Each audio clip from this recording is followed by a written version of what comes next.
বিসমিল্লাহির রহমানির রহিম। আসসালামু আলাইকুম ওয়া রাহমাতুল্লাহ।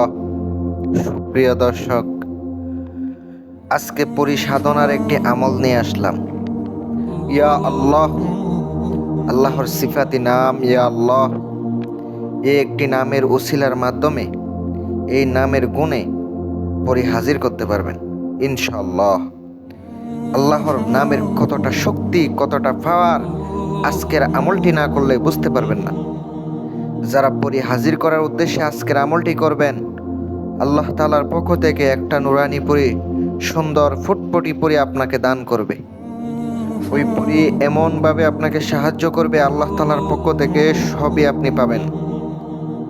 সম্পূর্ণ নিয়ম সম্পূর্ণ পালন করে আমল করলে আল্লাহ তাআলার পক্ষ থেকে অবশ্যই পরিটা আপনার সামনে হাজির হবে।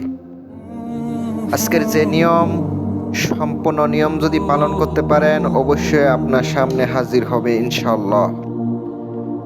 আপনারা অবশ্যই নিয়ম কারণগুলো শুনেন। আজকের পরিসাধনার আমলটি করতে গেলে প্রথমত উযু করে পাক পবিত্র হয়ে আগে অবশ্যই আপনাকে কিছু সামগ্রী দরকার হবে। একটা কালি রোম দরকার হবে, আগরবাতি দরকার হবে, তারপরে আপনাকে গোলাপ জল দরকার হবে, যে কোনো ফুলের আতর দরকার হবে, একটা জায়নামাজ দরকার হবে। জায়নামাজ বিছাইয়া একটা তসবিহ হাতে নিয়ে আপনি অবশ্যই আপনার জায়নামাজের চারপাশে একটা কালি রুমের ভিতরে আমলটা করতে হবে।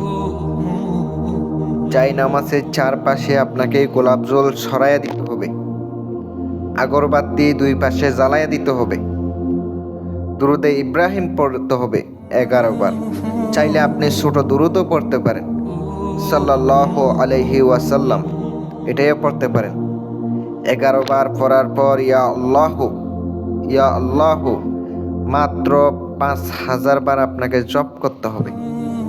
5000 বার জপ করার পর আবারও দুরুদে ইব্রাহিম পাঠ করতে হবে।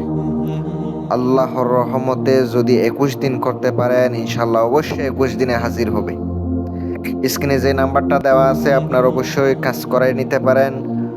ইনশাআল্লাহ আপনারা যোগাযোগ করবেন অথবা চালান করে নিতে পারেন। আসসালামু আলাইকুম ওয়া রাহমাতুল্লাহ।